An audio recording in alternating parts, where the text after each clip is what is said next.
Olá, boa noite. Vamos para mais um Café com Sêmio e hoje o tema é humanização. Um tema tão comentado. Eu preciso que vocês me digam se estão me vendo, me ouvindo, se a luz está boa, se o vídeo está bom, se o som está audível. Comentem aí se está tudo certo. Depois esse Café com Sêmio vai para o podcast. Quem não conhece o podcast, o nome é Medicina Intuitiva. Ele está no Spotify. Aqui tá caindo tudo porque eu tô na mesa da minha filha de brincar. Ó. Tanto de traquetana que ela tem aqui para brincar. Eu derramei as cadeirinhas de praia dela. Ela tá dormindo, então ela não vai se incomodar. Para quem também não me conhece, os cachorros participam do Café com Sêmio. Então não se incomodem com a latição dos mesmos. Bom, o que eu vou falar hoje, a ideia é falar um pouco sobre a humanização da medicina. Vou usar esse termo, humanização, e vou explicar ao longo da Maritza aí. E vou explicar ao longo do Café com Sêmio, a Cássia aí também, um pouco sobre esse termo, chamado humanização. Eu vou usar aqui um livro de semiologia de São Paulo, ó, chamado Semiologia Clínica, Sintomas Gerais, Sintomas e Sinais Específicos, Dor e Insuficiências, tá? Esse livro é da doutora Isabela Bensenhor, José Antônio Ata e Milton de Arruda Martins. São 3 autores. E o capítulo 2, que é a História Clínica... Desculpa, no capítulo 1 que eu quero, página 7. Capítulo 2 é a História Clínica. O capítulo 1 é chamado Relação Médico-Paciente, escrito por um dos próprios autores, que é o Milton de Arruda Martins, que é professor titular, era pelo menos, professor titular de Clínica Médica da Faculdade de Medicina da Universidade de São Paulo. Tá? E aí tem um trecho muito pequeno, chamado sobre alguns dos aspectos fundamentais que o livro cita para a relação médico-paciente. Tá? E o segundo aspecto aqui é o seguinte: o paciente tem a expectativa de que o médico se interesse por ele como um ser humano, tá? E não como uma doença ou uma parte do corpo humano. Tá?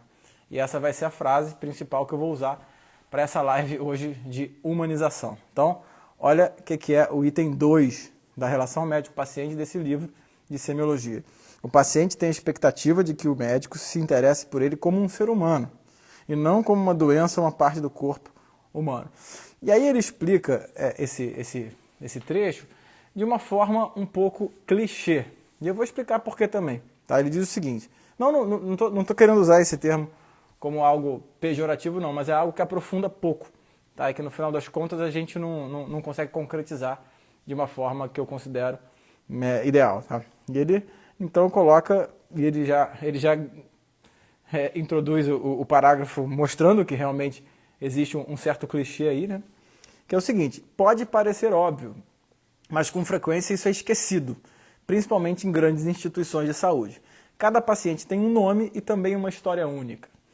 É comum ouvir em corredores, enfermarias e ambulatórios de grandes hospitais expressões como o paciente do leito 35, o caso de hemocromatose, o leito onde está a esplenomegalia. Tá? E as pessoas perdem seu nome, sua identidade e passam a ser uma doença. E esse fato para o paciente é muito desagradável. Com relação ao tratamento, também a expectativa do paciente é de que o tratamento seja programado tendo em vista não só o sintoma ou a doença, mas também considerando-o como uma pessoa com todas as dificuldades e facilidades que terá para seguir o tratamento proposto. Beleza, é a partir daí que eu quero seguir então. Tá? Realmente parece óbvio. E essa questão do paciente do leito tal, do paciente da esplenomegalia, do paciente da hemocromatose, de alguma maneira, esse assunto e essas terminologias já ganharam as faculdades de medicina. Todo mundo usa como exemplo de humanização chamar o paciente pelo nome. Todo mundo usa como exemplo de humanização não chamar o paciente pelo paciente do leito tal, ou pelo paciente com a doença tal. Tá? Isso já entrou, isso já está introjetado. Esse livro foi publicado em 2002, então tem quase 20 anos. Isso já está introjetado na alma, né, do estudante de medicina, que ele deve ser humanizado. E para isso ele tem que chamar o paciente pelo nome, tá? Como se isso bastasse, né? Como se isso fosse suficiente. Então, isso também já foi tão, de certa maneira, banalizado, tá, que em algumas provas práticas, por exemplo, algumas provas de medicina, né, tem uma pontuação para o aluno chamar o paciente pelo nome, né? Então, se o aluno não se apresenta, meu nome é fulano de tal, eu sou aluno de medicina e vou te examinar, posso? Se o aluno não faz isso, ele perde ponto. Tá? Como se isso fosse suficiente para garantir um atendimento humanizado, né? Entre aspas, aí, humanizado. E aí a gente tem que ir muito mais profundo. Por que eu falei que esse capítulo ele é superficial? E essa maneira de chamar a humanização, né? Essa maneira de dizer que a resposta do médico, a expectativa do paciente de querer um atendimento humanizado, se restringe, ela se resume em chamá-lo pelo nome, né? Como é que isso pode ser? Como isso é falso se a gente começar a querer a rastrear o nosso comportamento e a origem do nosso comportamento ao longo da nossa própria trajetória de vida, né? Então, o que eu quero dizer agora, e agora eu vou começar a dizer o meu ponto de vista sobre essa questão de humanização, né, é que realmente não dá para você achar que tem que parar por aí, né? Porque eu não chamo o paciente pelo paciente do fígado aumentado, eu não chamo o paciente como paciente do letal, não, eu chamo pelo nome. Cara, chamar pelo nome é obrigação, tá?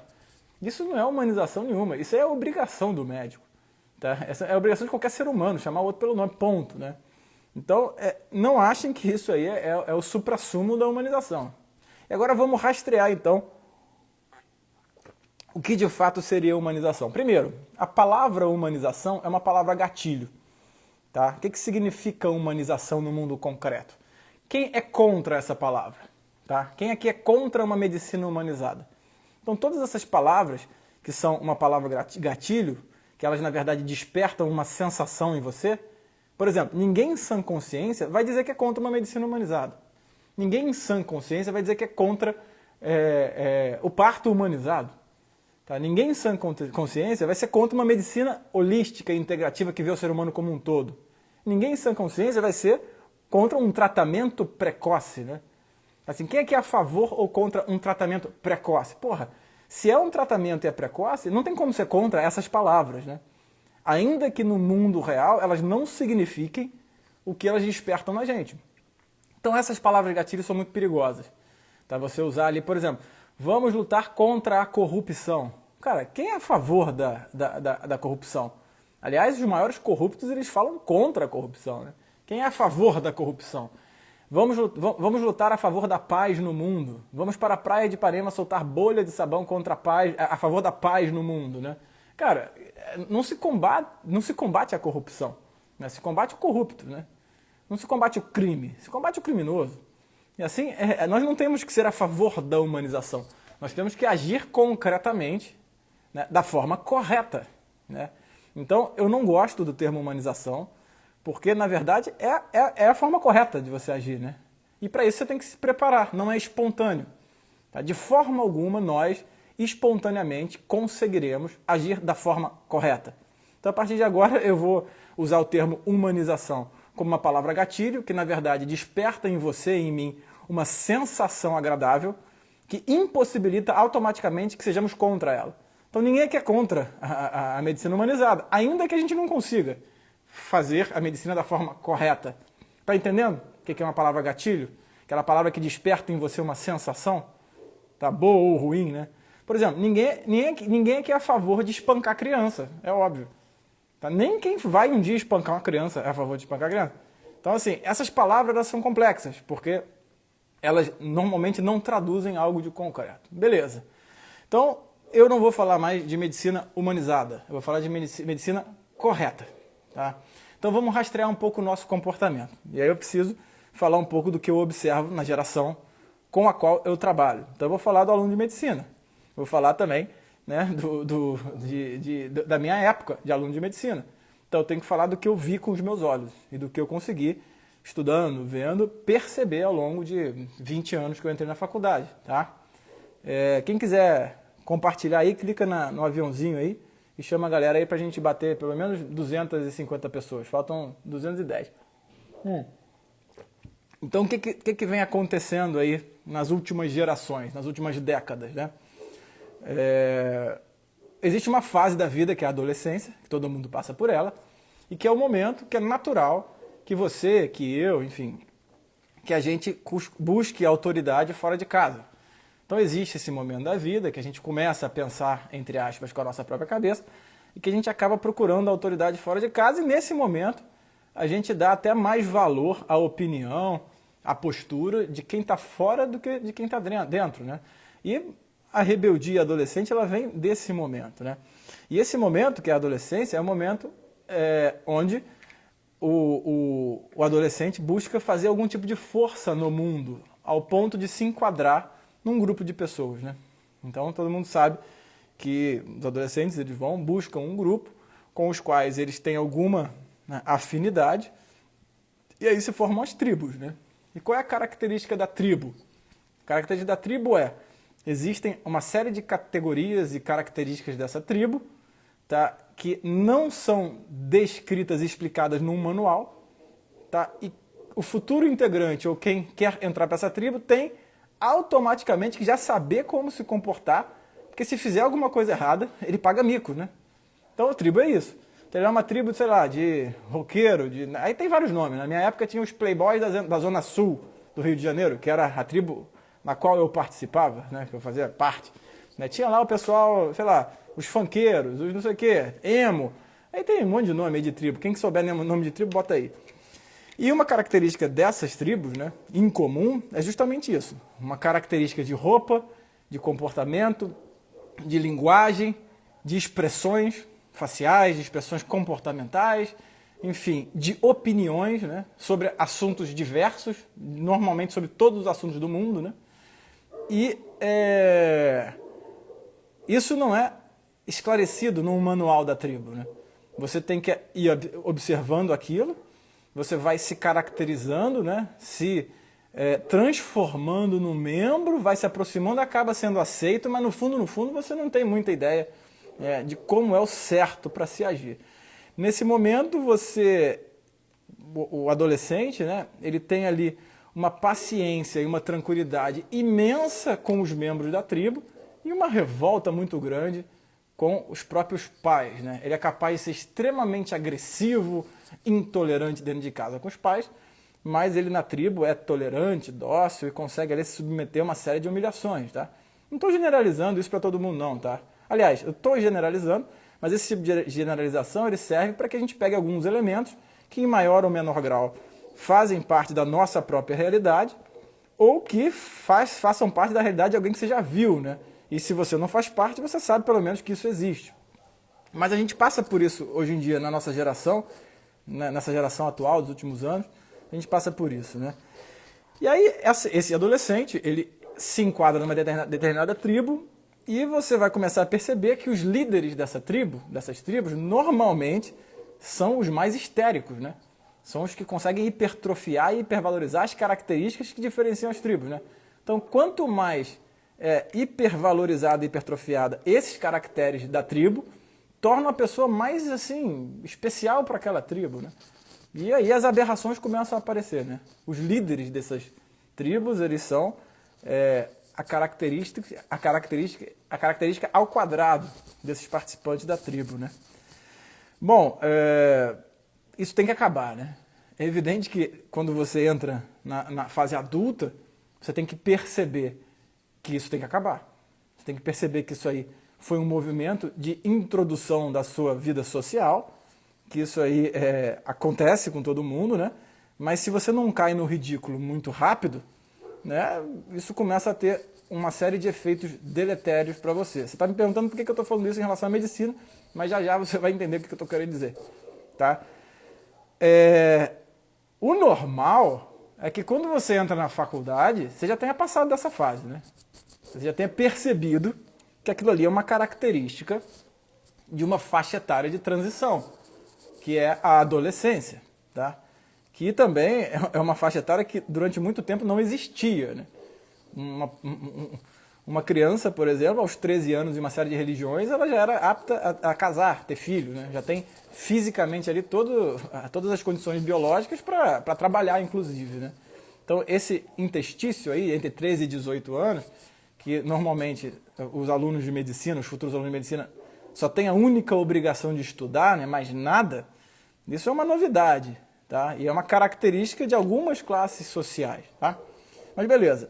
Então o ponto é que quando você entra na faculdade, com 18, 19 anos, 20 anos, você já tem que perceber que esse comportamento ele é de uma fase da vida que já passou, né? Tá? Isso aí é uma coisa evidente.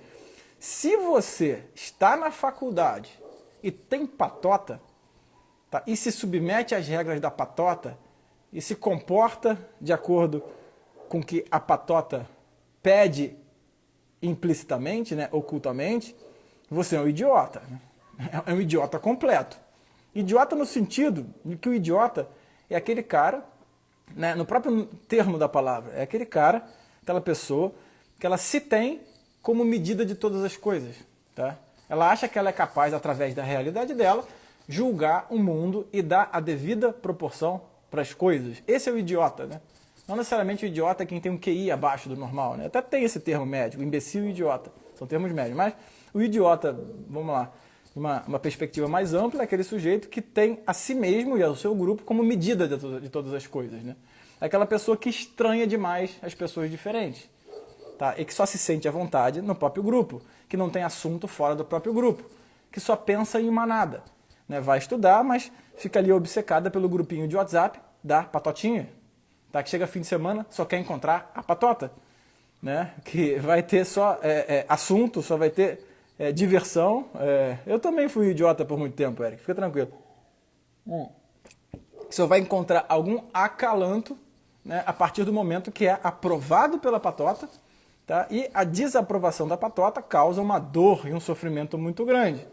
Você só vai se interessar afetivamente por pessoas daquele grupo e tal, e você vira um verdadeiro idiota, né? Incapaz de conseguir enxergar através da realidade da vida, né? Você só enxerga através do mundo que você criou, tá?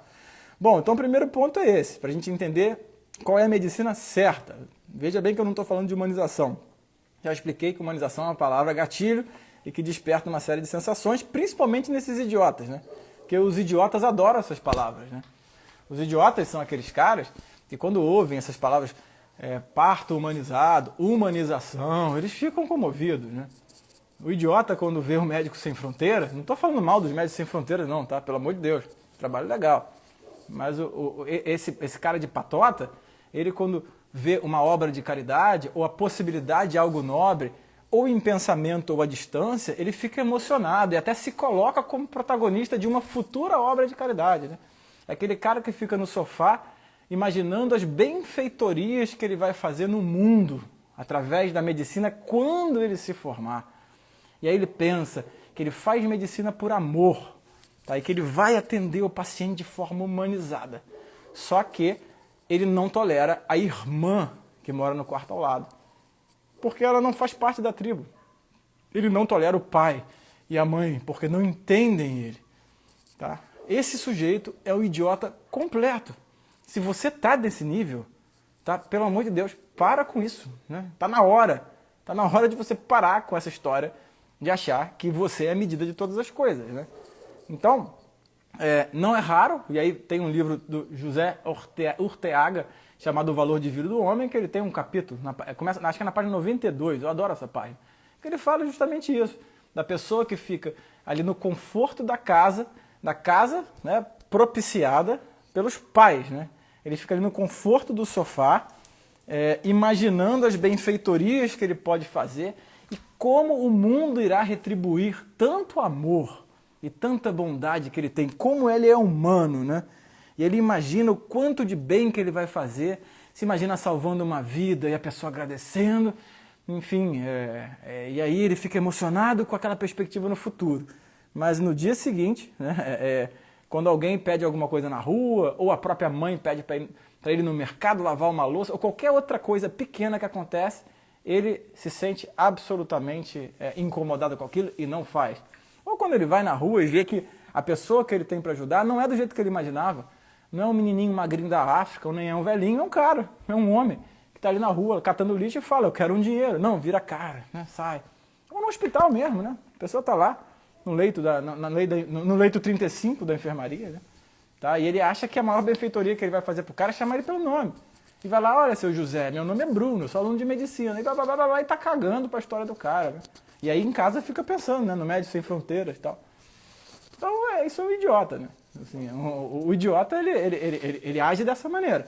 Ele coloca, ele age simples, apenas no sentido gramatical das palavras, sem correspondência nenhuma com o mundo concreto, né? Ou seja, ele chama a pessoa pelo nome, acreditando que isso é humanização, projeta as benfeitorias dele para o futuro e foda-se, entendeu? E foda-se. Tá? E esse é um problema sério, né? Então, o que você tem que fazer, né, no final das contas, para fazer a medicina de forma correta?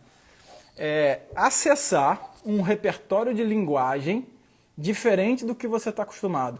Se você continuar na mesma tribo, presta atenção no que eu estou falando, que está na hora de você sair da sua tribo. Tá? Não é tratar mal os amigos, nem brigar e pronto, é sair dessa tribo. Porque se você continuar montando um repertório de linguagem somente com o vocabulário e a correspondência no mundo concreto dessa tribo, você não vai conseguir ser um médico que vai atender de forma correta. Tá entendendo? Então você precisa sair da tribo. Você precisa agir sozinho. Um adulto, ele é solitário. Eu tô aqui com um monte de gente, tenho 3 filhos, esposa, uma porrada de aluno, uma porrada de paciente.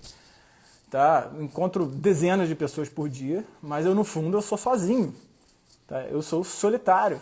Eu sou sozinho e tô comigo mesmo.